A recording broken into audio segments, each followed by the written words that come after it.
आता याचे फुटवे बिटवे सगळे चांगले दिसायला लागले हे बी निघाले आहेत ना ऊसाचे बी. बघा हे आपलं हे मारलं तर 2 मातीत बुवास्त्र बसर बरं बरं बरं. 2 मारली होती ना ह्याच्यात 2 टाकली होती. ह्याच्यात मिक्स करून सुपर फॉस्फेट मध्ये. हो सिंगल सुपर फॉस्फेट मध्ये. सिंगल सुपर म्हणलं एरिया नको त्यात. बरं बरं. आता फुटवे कसे काय दिसत तुम्हाला आजी? फुटवी इकडं बरीच पण वर नाही बरोबर. कुठं निघले तिकडं त्या साईडला फुटवे निघले नाहीत का? हा तिकडं निघले. चालतंय बघू की आपण तिथं फुटवे जाऊन. इकडं निघले चांगलं. इकडं फुटवे बी चांगला निघाला तर एकसारखा हरभरा सगळा आलाय. ती नका घेऊ म्हटलं. नाही ते नाही तेच ते. आमचा घ्या फुटू ते. हा मग घ्या तुमचा मग काय एक नंबर. तुम्हाला तुमची मुलाखतच घ्यायची आहे मला. ते आपल्याला एवढी मुलाखत जमत काय नाही, तुम्हाला जसं जमतं तसं मुलाखतीमध्ये सांगा. इकडे ये.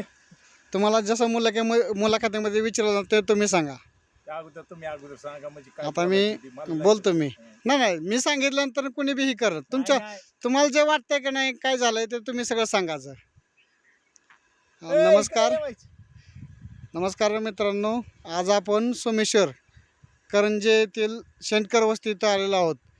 राजाराम शेणकरांना आपण ह्याच्या अगोदर ज्या ठिकाणी इथं तुम्हाला ऊस आणि हरभरा लावलेला दिसतोय ह्याच ठिकाणी सोयाबीन लावलं होतं. आणि ह्या सोयाबीनमध्ये विशेष असं होतं की सगळं पूर्णपणे हे सोयाबीन त्यांचं पावसामध्ये आणि पलीकड साईडला जर तुम्ही बघितलं गेलं तर कॅनल आहे. ते कॅनलचं पाणी पूर्णपणे सोयाबीन आणि पाण्यामध्ये असल्यामुळं देखील त्यांना सोयाबीनमध्ये बी काय फरक निघाला काय वाटलं ते तुम्ही त्यांच्या तोंडून ऐकूया आणि ऊसाबद्दल बी ऐकूया.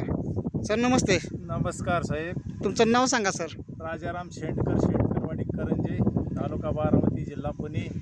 मी ह्यांच्याकडून 2 वर्षापासून मी ह्यांचं भूवस्त्र हे सगळं त्यांचं हे घेतो.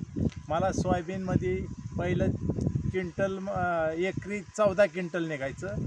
ह्या वर्षी पाण्यात सरीला मी टोपलं होतं आणि त्याच्यात का पावसाने पाण्याने भरलं तरी मला एकरी 18 क्विंटल उत्पन्न निघालं. जबरदस्त रिझल्ट आला तुम्हाला. क्विंटल निघाल्यानंतर मग आता त्याच सरीत ऊस आणि हरभरा लावलेला आहे माथ्यावर. बर तीच त्यांनी सांगल्याप्रमाणे ती वापरून आम्ही ती चालले. आज म्हणजे सुरुवातीला तुम्ही भूवस्त्र ऊसाच्या वेळेस भूवस्त्र आणि ग्रो मॅजिक टाकलं. ग्रो मॅजिक आणि भूवस्त्र हां त्याच्यानंतर तुम्ही काय केलं पहिली फवारणी ड्रिंचिंगसाठी ओली पण ग्रो मॅजिक MI प्राऊड हे तुम्ही फवारलं. आता तुम्हाला रिझल्ट कसं काय आला सर याच्यामध्ये? मला तर चांगलं वाटते. तुमच्या एक नंबर रिझल्ट आलेला आहे याच्यामध्ये. बघा सरांनी वापरल्यानंतर प्रोडक्ट एक नंबर रिझल्ट आलेला आहेत. ऊसाचे फुटवे बघा तुम्ही किती निघालेले आहेत. ऊस कशा पद्धतीने निघालेले आहेत. ह्या ऊसाला फक्त एकच फवारणी दिलेली आहेत. अजून दुसरी फवारणी आता द्यायची त्यांना. तरी तुम्ही फुटवे ऊसाची साईज हे सगळं तुम्ही बघू शकता कशा पद्धतीने आलेत. अजून आपण त्यांना जास्तीत जास्त फुटवे निघण्यासाठी त्यांना दुसरा डोस आता देणार आहोत. ह्या डोसच्या माध्यमातून त्यांना फुटवे ग्लेजिंग आणि काळोखी हे सगळं दिसणार आहेत.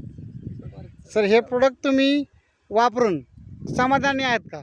मंडळीचं आणि सगळ्यात महत्त्वाचं हे ज्या मॅडम आहेत सगळ्यात जास्त शेतीमध्ये काम मॅडम करतात. मॅडम तुम्हाला हा जे तुमच्यात रिझल्ट आला आहे तुम्ही काय सांगाल इतरांना? तुम्ही सांगा बरं. हाय रिझल्ट चांगला आहे.